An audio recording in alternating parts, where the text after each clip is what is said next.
Maya Chir, journaliste au Soir d'Algérie. J'ai passé 33 ans dans cet organe. J'ai côtoyé Alawa, Allah yarhamou. C'était mon directeur de rédaction. C'était un homme formidable, très discret, très cultivé, qui avait la carrure d'un responsable. Sans être autoritaire, il savait mener une bonne équipe.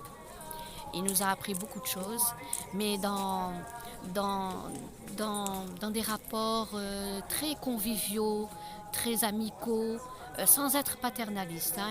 Il n'était pas de cette trempe. Hein. Il n'aimait pas d'ailleurs les gens paternalistes. C'était quelqu'un qui nous a beaucoup appris. C'était quelqu'un qui faisait son travail avec beaucoup de passion, avec beaucoup de rigueur, avec beaucoup d'honnêteté surtout. Hein. Et il nous a insufflé cette rigueur, cette passion, cette honnêteté. Hein. Et, c'était quelqu'un qui était très très discret dans sa vie. Il ne parlait pas. Il ne parlait pas de sa vie. Il était toujours là, souriant. On ne savait rien ni de ses problèmes, ni de ses soucis, absolument rien. C'était quelqu'un qui venait, qui travaillait, qui avait le souci des pages du journal et de sa parution. Bon, ce jour-là, c'est un souvenir très très très douloureux que, bien sûr, chaque année on s'en souvient.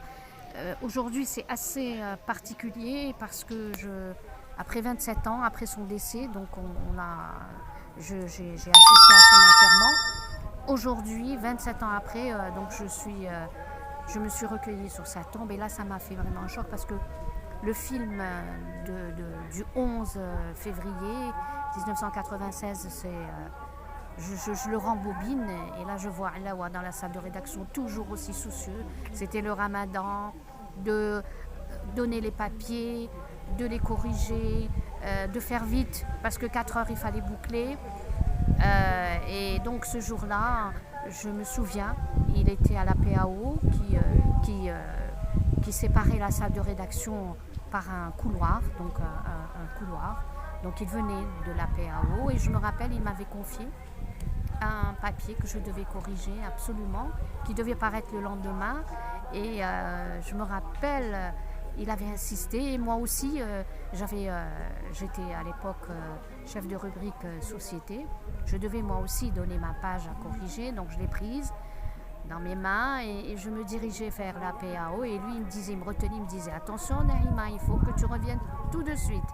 Parce que je sais que tu vas tarder à la PAO. Je dois avoir mon papier. Je lui dis, Alawa, ne t'inquiète pas. Juste le temps d'aller. J'en ai pour 2 minutes. T'inquiète pas. Effectivement, j'ai traversé le couloir.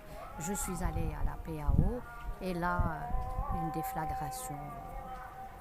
J'ai jamais vu le noir. J'ai jamais vu un noir aussi noir que ce jour-là. Et on n'entendait plus rien. Plus rien. Je suis ressortie. J'avais les cheveux hirsutes, noirs, j'étais complètement noire de la tête aux pieds. En sortant, on ne reconnaissait plus le journal, on ne savait plus comment il fallait sortir. C'était devenu un amas de gravats, de pierres. Et voilà. On ne savait pas qui était mort. Bon. C'est vrai, le premier corps qui a été sorti de la salle de rédaction, c'était Dorban. Ensuite, Keraza et Alawa, on ne trouvait pas. Donc les gens avaient de l'espoir, disaient non, peut-être qu'il est sorti. Je disais non, il n'est pas sorti. Je l'ai laissé 2 minutes et personne ne l'a vu dehors. Il doit être. N'oublie pas que son village ne l'oublie pas.